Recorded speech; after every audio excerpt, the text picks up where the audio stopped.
Welcome to Good Morning Hospitality, your one-stop shop for the latest news, noteworthy trends, and thought-provoking discussions across the industry. From hotels and short-term rentals to all things travel and hospitality, you'll find each episode equips you with the information you need to start your week. Join us on Good Morning Hospitality every Tuesday, wherever you get your podcasts. Good morning, Sarah. Good morning, Leo. How's it going, buddy? I'm very well, my friend. Very well. It's like blue skies here, like not a cloud in the sky, nice and warm. I just dropped Sadie at nursery and people were jumping in the sea willy-nilly. Yeah, it was good energy here today. How about you? That's fab. Yeah, for once, the past 3 days have been absolutely disgusting in Barcelona, as in so hot that when you walk out into the street, 3 days ago, I was sleeping still with my spring comforter, And then all of a sudden, I woke up one morning and it was just sticky. So it has been, you walk outside and you're just dripping in sweat and there's nothing you can do about it. And I think the universe is finally giving us a bit of reprieve because today it is cloudy. I'm really hoping it's going to rain because the last few days it has been one of those, if it doesn't rain soon, the earth is going to melt. So let's hope it rains. I love the difference there that I'm celebrating a bit of sunshine. You're celebrating a bit of cloud. Doesn't that show you everything know about humans? Yeah, you want some clouds in the summertime. It's been too hot the last few days. So. Yeah. Well, look, I'm coming to see you. It's a couple of days till I get on the plane and come and see you. Anyone that's not joining us on June 19th for the Scale Truvy Good Morning Hospitality meetup, why aren't you? Come on, come and see us. And Sarah, I have to say that it has been, I think, probably 3 months since we've been in person. Yeah, I mean, that's crazy, isn't it? We speak every week, so I'm very excited to do this. Tell me, I assume I need to pack next to nothing, right? Just a spare pair of pants and a t-shirt, and I'll be good to go, right? Yeah, and maybe your swimmers. It's really, really hot, so take advantage. I don't know how far away you're staying from the beach, but you did promise to do plunges. It's not going to be a cold plunge, but it'll be a plunge. I can't wait. Yeah, no, I think so. I'm there 2 days, and I think I can probably get 3 swims in. That'll be my challenge. I picked when I was plotting my hotel. I was on one of the OTAs that I picked because it has all of the accommodation, which we can talk about. Maybe in buying patterns and some other guys later. And I was tactically looking at where's the bar for the event, where's my office because it's a new office in Barcelona that I've not been to. Where's the sea? And how do I triangulate all of those things? So I've picked. I'm in Bourne. I'm somewhere in Bourne. So I'll be able to jog to the seafront, have a swim, and jog back. So I can't wait. But on the subject of exercise, we were texting. We were sort of WhatsApping a bit in the week. How is the lifting going? It's going quite well. So to clarify for our audience, I do not go to the gym at all because I hate the gym. I realized that after I joined for another 6 months and tried to do things that I hated every day. I am a at-home workout galley. So I got online and ordered a bunch of weights. I started with a nutritionist and she was like, what kind of exercise are you doing? And I was like, oh, I'm running and I'm doing Pilates and lifting 1 kilogram weights. And she was like, yeah, that's not going to work. She's like, you need to be lifting. So yeah, completely new workout routine. I'm actually loving it. I'm eating breakfast for the first time in my life, which is crazy. I've never done that before. But after trying to do strict training in the morning, before or after the workout? So both. So I've normally I used to always fast. So I would wake up and I would be completely fasting from the night before until basically lunch every day. So I was doing basically 16-8, but I'd always kind of done it naturally. It wasn't on purpose necessarily. It was just I wasn't hungry when I woke up. And I was doing exercise that was strenuous cardiovascularly, I guess that's a word, but not in terms of strength. And so, yeah, when I started doing strength training, I was one morning I almost passed out. It's I can't lift this. This is crazy. So I talked to my nutritionist. She's like, yeah, you probably should have something. So even if it's a little teeny bit of I do a half a scoop of protein powder with some almond milk. And then that is enough to get me through my workout. And then immediately after my workout, I could eat a horse. So I had breakfast right afterwards, which I've never done before. So it's crazy. But yeah, going really well. I'm I don't know, going up in weights and stuff. And then the cardio, basically she's had me swap that out for one day, rather than running, one day it's HIIT. stuff. And then the other day, it's something called SIT, which is sprint interval training. Man, that'll get you. It sounds so easy. You're like, this is great. You go basically, so I do it outside. And basically I just find this long like avenue, hope that I time the traffic lights right, because sometimes you don't always get that right. And I basically just like sprint at top speed. People think I'm crazy for 30 seconds. And then you stop and you just completely cool down for like 2 to 3 minutes. And then you do it again. And at first, my trainer was like, yeah, you can probably get through like max 5 rounds of those. Once you're like a professional, the first few times you might get through 2 or 3. And I was like, joke, like, come on, 30 seconds. Who can't do 30 seconds? Yeah, no, not a joke. So I'm now up to 4 rounds of that, but the 4th round it's a struggle. And I'm definitely not like full out sprinting on the 4th round. I'm just like trying to get through it. So yeah. I love this. Sarah, I love this. How do you feel about exercising with me in Barcelona? Is that a yes for you, or is that a hard no? I don't really care. I work out of my house, so I mean, I've been looking for an invite. I mean, to be honest, I've been trying to get an invite for years. So if this is what it takes, then good. Okay, perfect. Probably have just paid for a hotel, right? What a waste of time. Yeah, come on. What are you doing? Okay, so great. Well, look, we got to get into it. We could talk all day about exercise, but that's a whole nother spin-off show we need to do. Okay.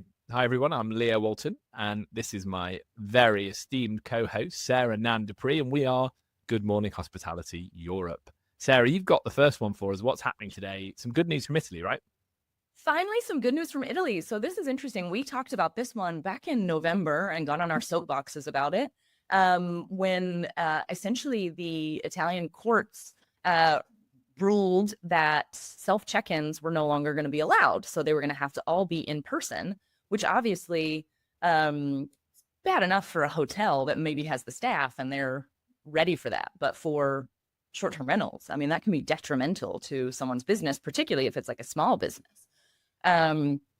So yeah, that was something that luckily, great example of short-term rental industry leaders and associations kind of banding together. So I'm trying to find the name of the association. Here we go. So it's called FARE, F-A-R-E, which is an Italian short-term rental industry federation. And essentially they took this back to court and said, hey, this isn't fair. This is going to ruin our business. And it goes in direct contrast to a law that was passed earlier in the year, which was the electronic registration of all guests. So it was completely counterintuitive. It was like, we can't do electronic check-ins, but we have to submit all the documentation electronically for all the guests. This doesn't make sense. And yeah, I'm pleased to announce that earlier this week, it was overturned. So yeah. Basically now, the Italian courts have given the Italian Short-Term Rental Association FARE basically said, yes, you're right. This does violate the original rule. It's counterintuitive to what we're trying to promote, which is more transparency, ease of use, and better electronic records of people who are coming and visiting. And so, yeah, it's really great news for Italian hosts. And I think especially, yeah, as I said, like this for me was a win for our industry and for showing that I think a lot of times we think that we can't make changes because, well, I'm just one host and I just have a couple of properties. But it's so important to join your local association because it can have a huge impact on your business and our ability to band together. So that was some great news for me this week. A real short-term rental highlight. We've had a lot of lowlights of late, so it's cool to have a proper highlight. It's autumn.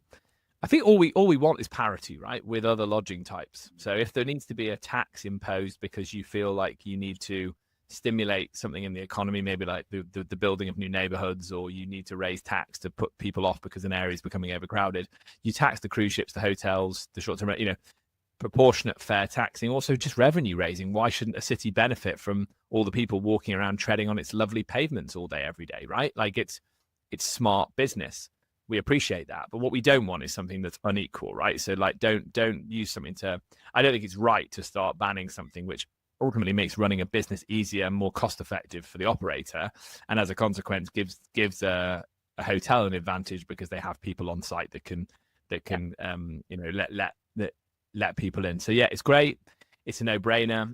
And again, like I say, I think that it's about, as an industry, I think we cannot turn our back on genuine issues that need to be solved. We have to be at the table. So this use of like local groups, in this case, FAIR, and obviously I'm involved with the short-term rental association, the STAA in the UK, and we've had Andy on the show. You have to engage with policymakers, but then you were able to fight and say, well, look, if we're talking about a registration scheme to make sure all operators pay tax, that's completely fair. Who wouldn't want that? But if you're talking about something like that's highly detrimental to their business, come on, it's not common sense. So it's really good to see. It's really good to see. I've got to highlight, now we know, and we're smiling at this one, we know that everybody around the industry will be talking about this one. So we're not going to talk about it for long, but we couldn't not just mention it briefly because it's quite funny, maybe, and also controversial, but maybe slightly amusing. Airbnb accused of poaching tour guides from rival platforms to grow experiences. Okay, so Canada-based Tours by Locals and Netherlands-based With Locals said separately, this is really interesting, that people with Airbnb email addresses created accounts on their sites and then violated their T's and C's by messaging tour guides to try and recruit them for Airbnb experiences. Naughty, naughty, naughty. Now, as a vegetarian, I don't like poaching of any kind. So that I'm always going to be against that. But it also feels like slightly desperate, I guess, to me. It feels like we're talking about experiences being the great new shiny thing. Brian Chesky said on numerous occasions he wants to build $1 billion business a year. Scraping existing experiences doesn't feel like $1 billion business to me. Yeah. No, it doesn't. What it seems like to me is it's a play to get more inventory, which again goes after like the we want to be Amazon theory, right? So I think he's trying to build a new Amazon much more than build something that's actually net new. I think it's about stealing supply. Yeah. So I also think I don't know, that was a bit disappointing to me.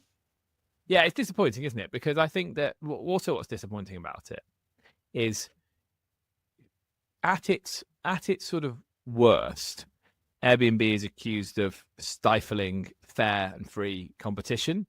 And trying to create closed walls. It doesn't give its suppliers any access to the guest. It limits their ability to contact them, have their proper bits of information. And it's we've gone on this journey so slowly from the marketing agency that helped you get your guest working for you, all the way to you working for the marketing agency that gets your guest. And there's you're doing all the work, and they're seemingly owning the entire bit of the experience. So there's already that, and we can go into the fact that which we've talked about in previous weeks, and we'll talk about again, the fact that they're trying to do more in-stay and control your guest, and what's the liabilities there? Like, what does your insurance do if a chef falls over that you'd never even allowed a chef to come into the home in the first place? But on this particular point, I just don't think it does them any favors, because it implies that they are trying to aggressively go after a market and not particularly paying fair, and it isn't a very good look. So yeah, not a great day for Airbnb, let's say. I do have a healthy dose of cynicism, though, and not to bring out a conspiracy theory, but do you really think they were stupid enough to do it on purpose and use their Airbnb emails? That's the one bit that I'm not sure about, because like if you're Airbnb and you're actually trying to poach people, like you use your Gmail or create a new email or something. You don't reach out with your Airbnb email. So that's the one bit of this piece of news that has me skeptical about its authenticity. I'll just leave it there. No, don't leave it there, because I actually was thinking the same thing, but I came at it from a different view, which was like, so what I was going to say was, if you're going to be stealthy, be properly stealthy. Don't use your bloody email address. So I think this proves to me that you've got Airbnb trying to act like a disruptive startup, and they're not a disruptive startup. So you probably can't even, like, they're such a big company now, you probably can't even use your personal email officially to do anything like that. You're probably not allowed to use your personal email to conduct work for Airbnb. It's probably written into your contract, so like that's the daft thing, that they're not in startup mode, really. They're not in stealth mode where you've got a few interns and a few founders going, what what can we do? We're kind of going to slightly skirt around things because we're going to be this small insignificant player that no one knows who we are. Like, it's so that's what I thought. You came at it from the point of it as conspiracy theory. I came at it from the point of that just says it all. You need to be better than that. You need to like use marketing channels to tempt people to come and list on your platform, right? Like good old fashioned marketing. Spend money on marketing and prove concept that it's a good place to come and list your experiences. It's it's or use incentives. Like, hey, your first 5 bookings are free or something, like your first booking commission free, whatever. I don't know. Use some other kind of incentives. And they have the marketing arm to get the word out, right? Like if you're a tour operator and you're thinking about, or a service provider, you're thinking about listing on Airbnb, right? And you would. It's not like they don't have the press about it to attract people. And I think their inbound engine is going to be much more effective potentially. Surely you can cover more ground. Surely you can cover more ground that way. But who knows? Okay. Well, look, we've given them a wrap on the knuckles there. Let's stop jumping on them now. I'm sure, and they're going to get jumped all over this week, and it's another week where Airbnb get talked about. So maybe they don't care. Also, I was thinking for the tour operators that are referenced in the article, absolutely brilliant time to capitalize on that because I'd never heard of either of those businesses, and now they're being talked about generally. So a good press day for their PR teams too, I would suspect. Okay, that's my cynicism. Let's move on to the main articles for today. I'm going to get to talk about something that we love talking about in Europe. And Sarah found this article, and I said I've got to lead on this one because we find ourselves the whole time talking about the strategy, the M&A strategy of Holidu and HomeToGo, the 2 big powerhouse companies based in Germany in the space that are doing wonderful things. So it's a great article here from Rental Scale Up by Thibaut Masson. The article explores how both businesses, so HomeToGo and Holidu, are pursuing a multi-tiered acquisition strategy with a plan to dominate Europe's short-term rental market, but not by going big, but by going local in the most part. And that's what we've noticed. So every week on the pod, it feels like we're talking about another acquisition. For example, we had HomeToGo with the very, very large Interhome 40,000 listing that they bought Interhome, traditional 40,000 listing property management company. Most of them are slightly smaller than that. So recently we had Finca You weren't here, actually. I probably mispronounced it. I said Finca Mallorca. Is that right? Finca Mallorca? Yeah, Finca Mallorca. Yeah. Perfect. That was one of them. Thank you very much. And then a German one, which neither of us speak German, so I'll butcher the pronunciation of this. Kurzmalvac, which is for German weekend escapes. And then most recently, the one that we talked about last week, which was Cyvasion, which is Jeets.com, the Jeets.fr, and a short-term rental platform as well, which the name escapes me now. They seem to be going, and this is what I liked about the article, is it's what we talk about. They like to go and take markets that they feel have a really good existing guest flow. So people trust these websites. They're buying websites which people may have been using for 20 years. And what they're doing is they're keeping those brands alive. So they're not just trying to put them all under one roof. They're keeping them alive. But what they're doing is at the back end, they're providing better booking systems, AI pricing and availability tools. They're also syndicating them in the sense that they're also putting them on other OTAs. And a lot of its inventory, as we know, is unique. Not all of it, but a lot of it. They're putting them on other OTAs. They're putting them on their own platform. They're also giving them access to things like their PMSs.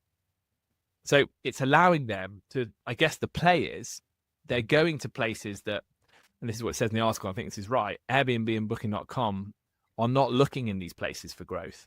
And they have to have everything under their umbrella. They're just looking for the supply, and they haven't got the interest in going down to this local level. But what they do is what HomeToGo and Holidu seemingly are doing is they're buying these brands that gives them a front end guest journey that a new guest that they're buying and bringing into their ecosystem, and a new property at the same time that they're potentially bringing into their ecosystem.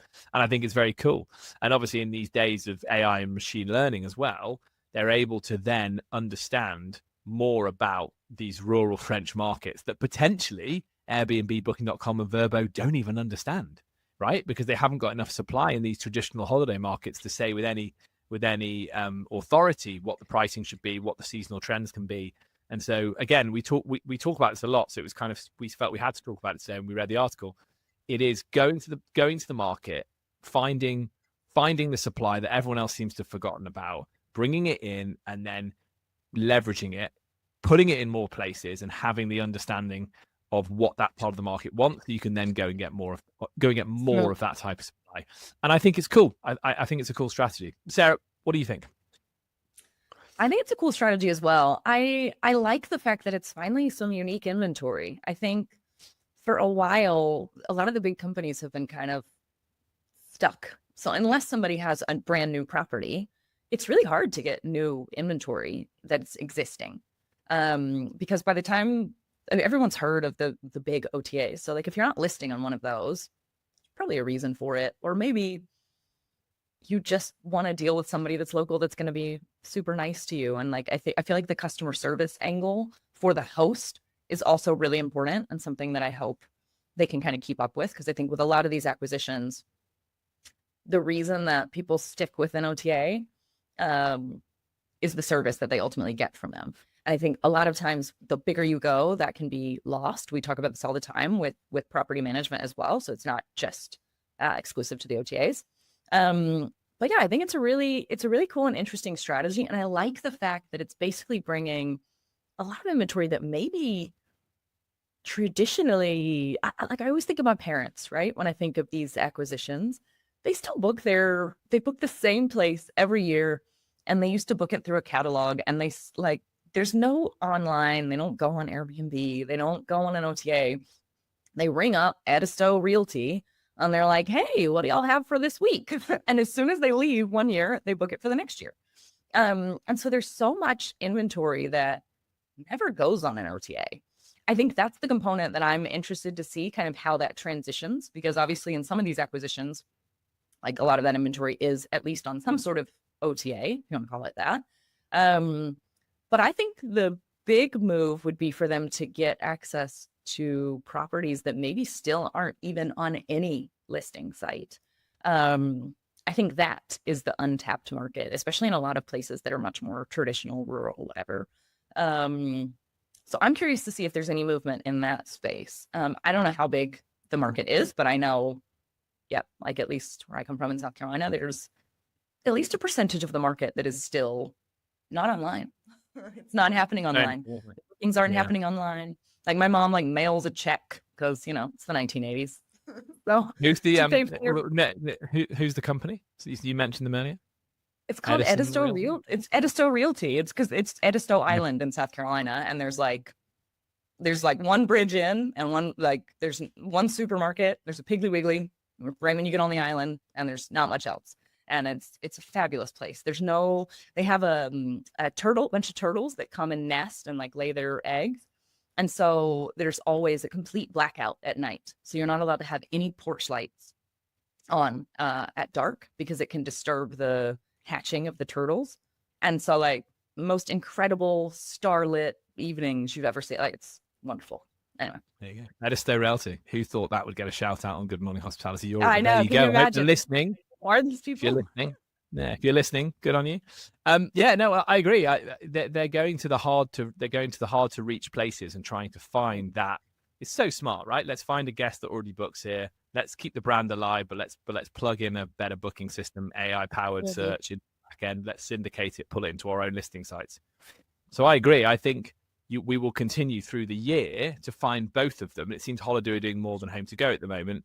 Well, I think we'll continue to see both of them making these small acquisitions to go and find these places that, although they will be online, we're not giving the completely offline example, but getting these niche sites, because their bet right now is it's better to find something that is less present online than find the huge volume, because actually that volume is probably already on Airbnb, Booking.com in some way, shape, or form. So again, I think it's not necessarily a prediction, because it's already happening. I'm just spotting a trend. I'm not predicting what will happen. I think the trend should continue of we're picking up management companies, as HomeToGo did in that case, to really own that supply, but then also those local OTAs.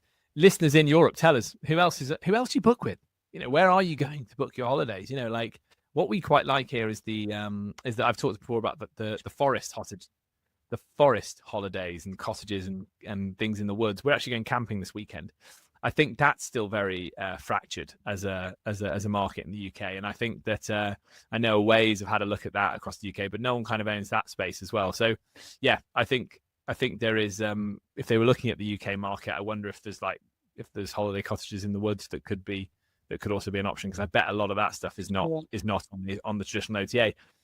And we both like this merging of the industry we always have, right? This idea that I actually, when I'm looking on the map, I would love to see alongside the Airbnb that's available, the booking.com that's available on their map search, the hotel, I'd love to see that there's actually a forest.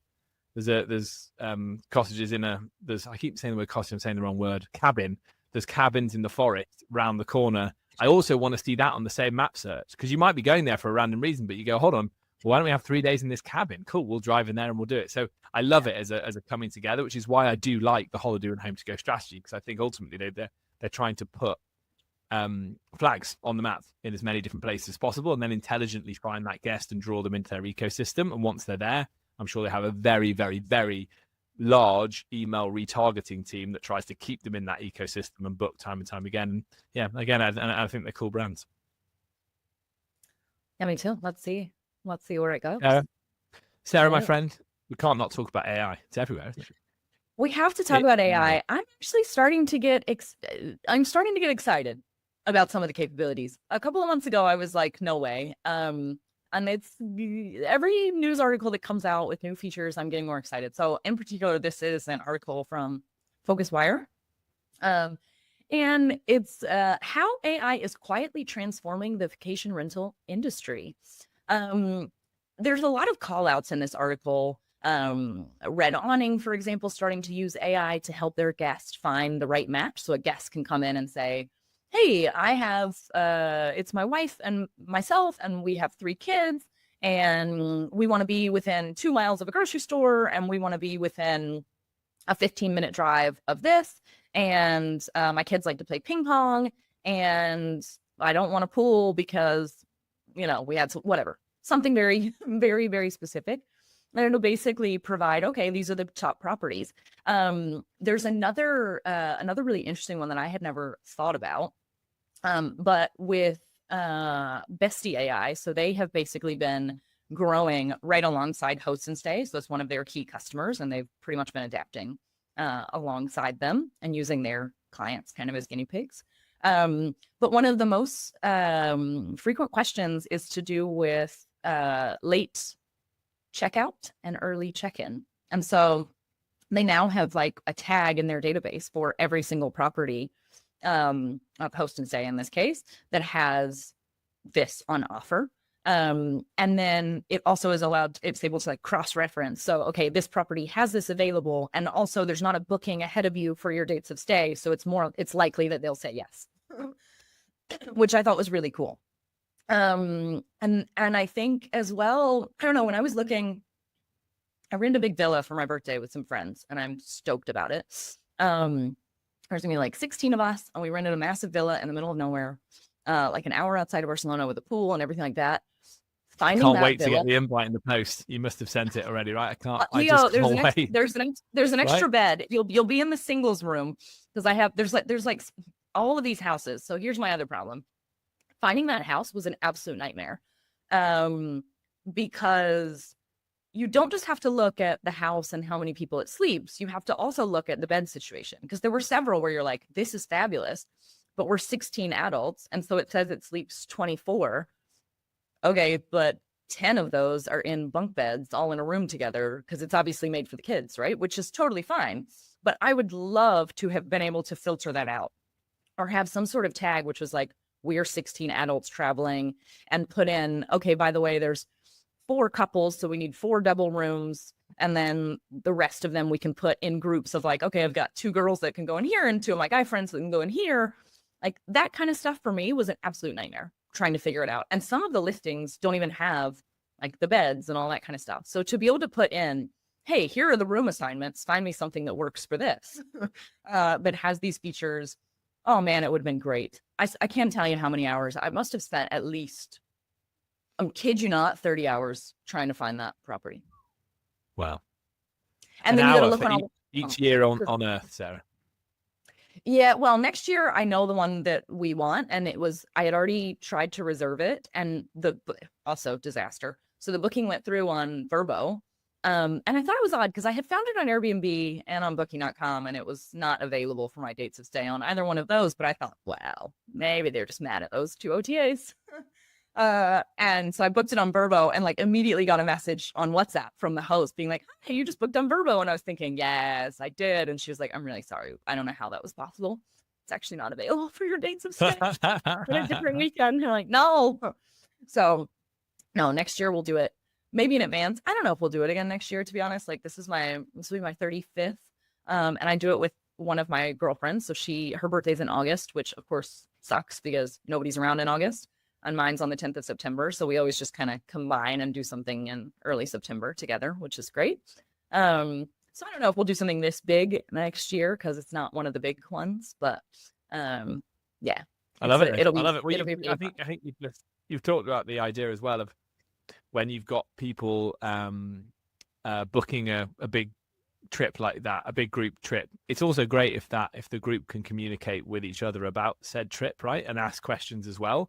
So I think we're just scratching the surface in terms of what the AI is going to allow people to be able to do.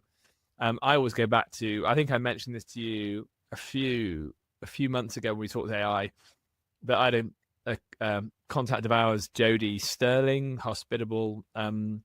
STR hospitality community leader.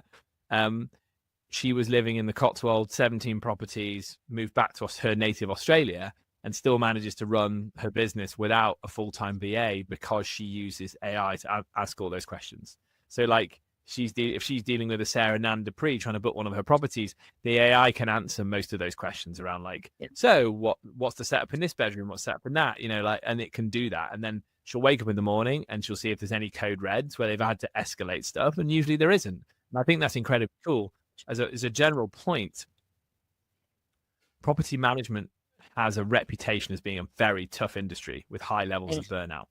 And what I like about the talk around AI is that it's saying, look, complex AI workflow models can be established, scalable, repeatable, to liberate you from the real challenging, mundane parts of it, to hopefully free you up to do what it is that you might be really good at. It might be delighting your guests in the case of people that really focus on that. It might be acquiring more properties in the case of people that are real estate guys that don't really love the day-to-day nitty-gritty of it. And so that's what I think is very cool, because what I always hear is that 20% management fee doesn't get very far in a really ops heavy environment. AI could be about to disrupt all of that, right? And what they want is that happy guest, right? They want you, Sarah, to have had as many conversations with them before you arrive.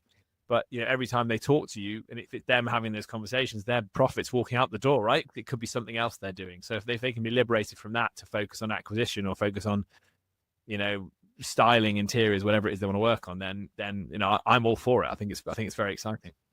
I'll challenge you on that. I don't really want to speak to my host. In fact, like the more questions they ask, when we were booking this one, for example, like we asked one question about, because it wasn't clear on the listing. It said check-in is at 11 p.m. and check-out is at 11 p.m. And you're like, well, that doesn't make any sense. So we contacted to be sure. And of course, because we had contacted, then it was like, oh, and what are you doing? Oh, are you having a party? Do you plan to have music during the day or in the evening? Yes, we're renting a villa in the middle of nowhere, but you can't say that to Joseph because you don't want him to not accept your booking. So I don't know. I think for me, it was really important to have the clarity in the listing. And that also is going to save a lot of time, because otherwise we wouldn't have had to contact Joseph if he had looked at the listing. Well, look, if you're listening, I know Sarah's responsible. She's usually in bed by 10, especially on her birthday. That's when she's most mild and tame. Yeah, I don't have any friends who are DJs or anything. It'll be fine. No, nothing to worry about. I know. Look, I can't wait to get my invitation in the post to Sarah's birthday hoopla. All right, gang. I think that's all we got time for. Sarah, so nice to see you. Enjoy your weekend, and I look forward to seeing you in person very, very soon. Thanks again for joining us. Looking forward to seeing you, Leo, next week in person. And if you've enjoyed today's episode, please hit like, share, subscribe on all of your favorite social channels. Until next time.